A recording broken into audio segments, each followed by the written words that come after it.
Catherine Connolly, along with Heather Humphreys, are now the last two remaining Irish presidential candidates, and it's horrendous, guys. Maria Steen should have been on the ballot. I advise everybody that's watching all my videos to hashtag spoil your vote. Write Maria Steen at the top of your ballot when you get it at the end of October, and spoil your vote because it's undemocratic, this Irish presidential election. It's disgusting, and it will send a major message to the leaders of this country. Secondly, the reason I think that the leaders that we have here applying for this Irish presidential nomination, because of things like this that it came out. So Catherine Connolly doesn't think that we should have an army. She doesn't think that we should have an army. I have to reiterate that twice because she's going to literally get us all killed, lads.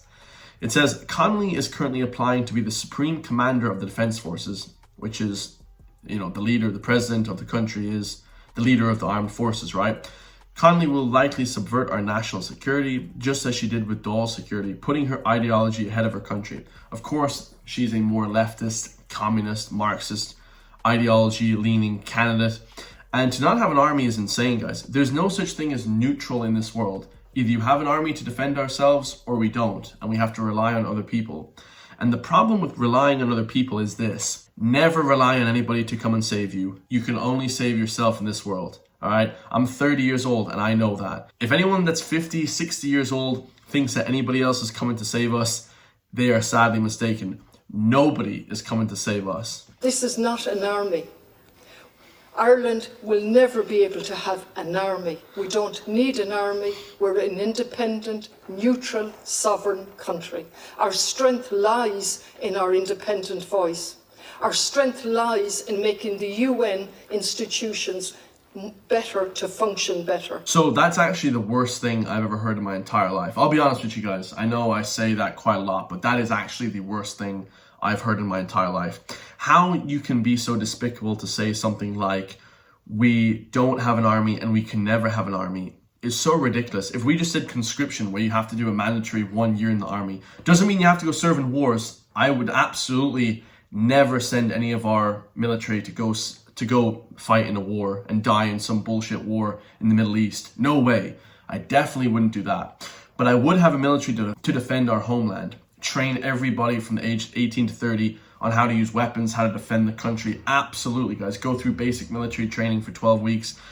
100%. Why we couldn't do that is ridiculous. Everybody should do that. We should all do that and have weapons at our house, like in Switzerland, to defend ourselves from foreign invaders.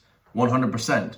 If I was in charge, I would probably bring in, not conscription, but I would bring in military service for 12 weeks, have everybody serve at least a little bit of time, okay, especially the people that are just sitting at home eating from Pop-Tarts and just bullshit, bullshitting, guys. You should have, not everyone serve in wars, no way, guys. I would never send anybody to war, but absolutely get the military training that's required to run and defend a country. You need men to defend this country.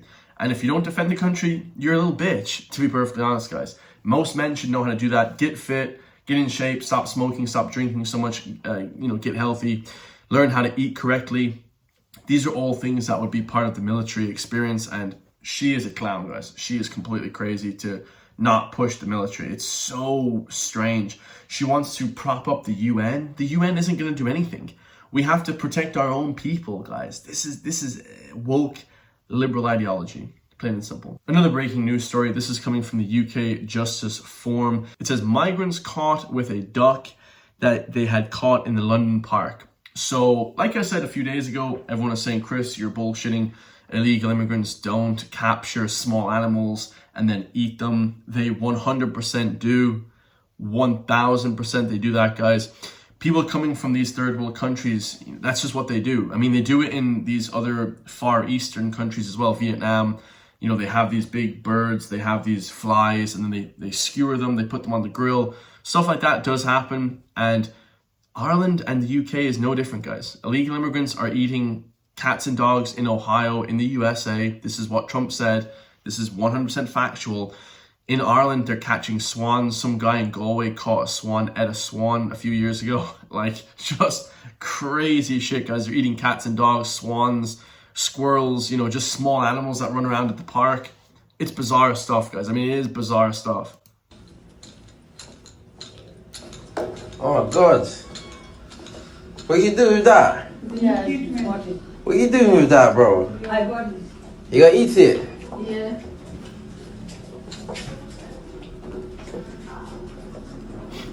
You catch it outside? Yeah, it's important. Now Huh? that's a good. Follow. Let me see.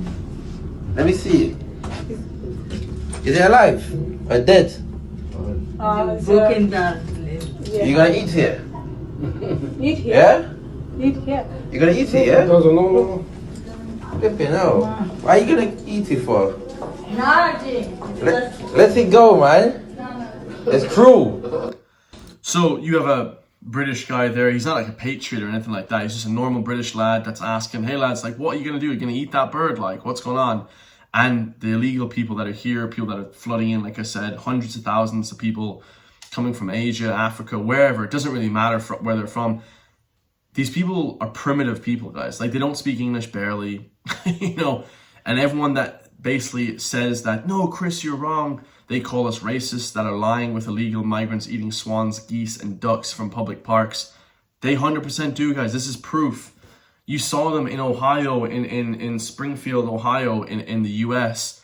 You saw the lady, the police are checking her mouth with a torch. She has all this shit in her teeth. She's sitting down eating this flipping cat. Like, obviously, like like the Chinese people, there's always that joke, like, oh, they eat cats and dogs. Well, they do in Korea, or I think in Japan, or I think not in Japan, in Korea and in China, they have like a cat and dog festival. They actually eat cats and dogs.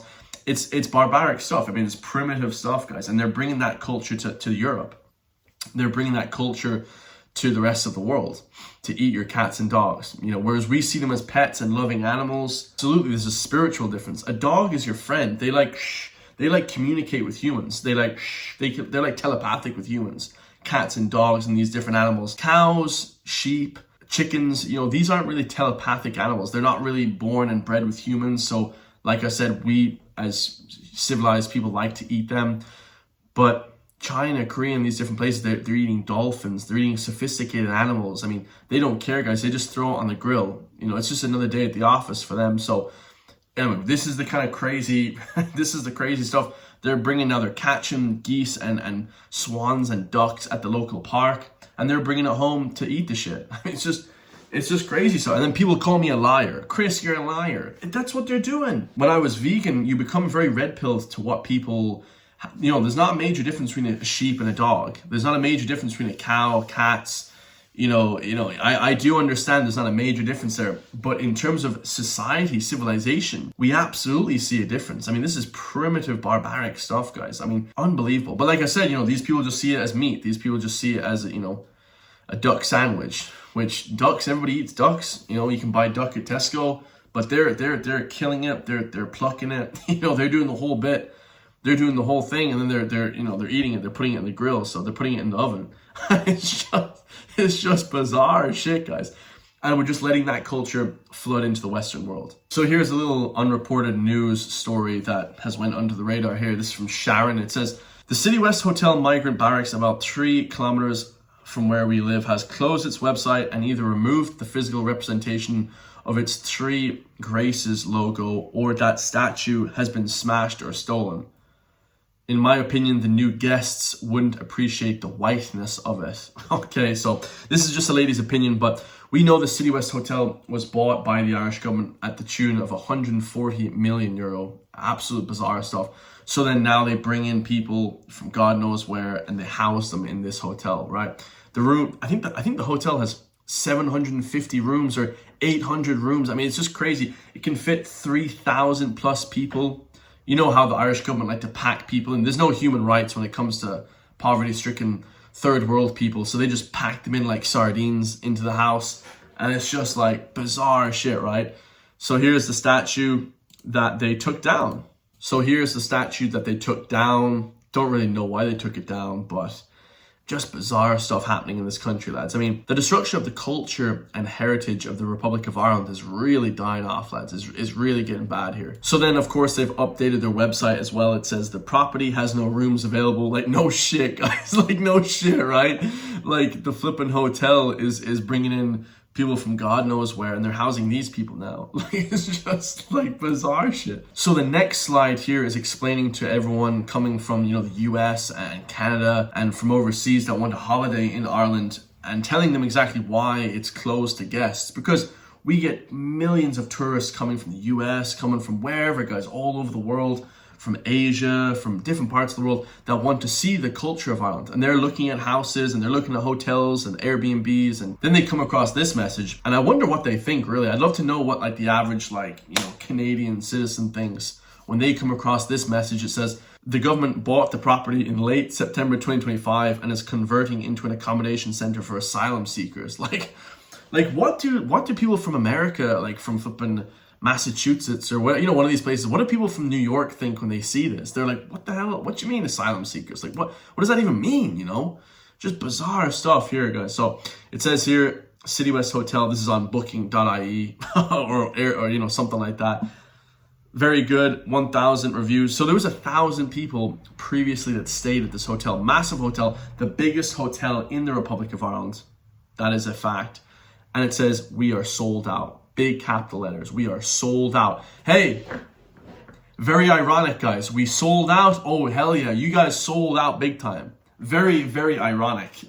Very peculiar use of words. Very specific, ironic use of words right there. You guys sold out. You sold the country out for sure. Yeah, bollocks. It says as well in the next slide, AI overview. No, the City West Hotel is no longer fully open for business as a hotel because the government purchased it in September 2025. We know that, to be used as a permanent international protection accommodation center. While a large event center at the location is still open for events, guests will not be able to book hotel rooms. But really, the event center is going to be closed as well. Who wants to go to an event when there's hundreds, there's thousands of people that are, God knows where, they're crazy, you know, they could be flipping Al-Qaeda, the third world, poverty-stricken people that don't speak English lurking around the place. Like, who wants to go to an event there?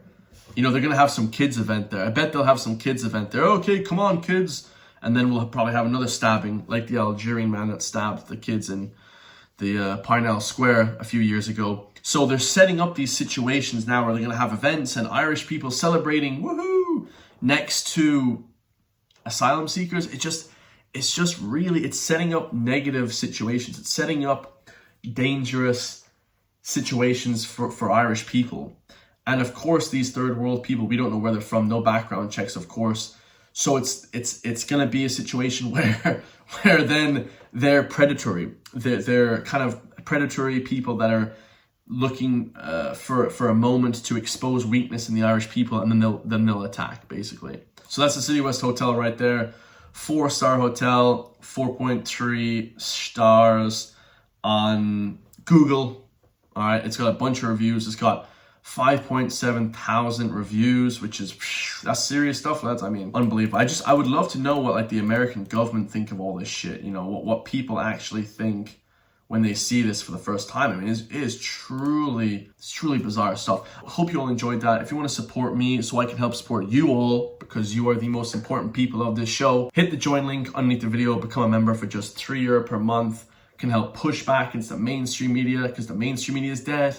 And of course, the Irish government, corruption. I'll see you all in the next one, lads. Peace.